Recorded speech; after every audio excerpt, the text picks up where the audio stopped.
Yada yada. Second one of the day. The National Weather Service in Wilmington has issued a severe thunderstorm warning for northeastern Butler County, northwestern Warren County, until 4:30 p.m.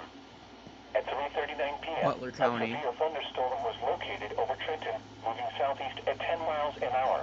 Over Trenton now. 60 miles an hour wind gusts and quarter It's over size Trenton hail. now. It's Source, heading southeast. radar indicated. Impact, minor That's hail where all damage that to loud vehicles thunder is possible. in Trenton. Expect wind damage to trees and power lines.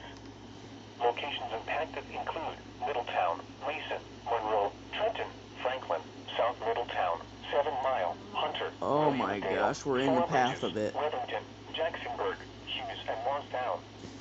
This includes I-75 in Ohio between mile markers 23 and 36. We're about to get hammered. It's coming right over us.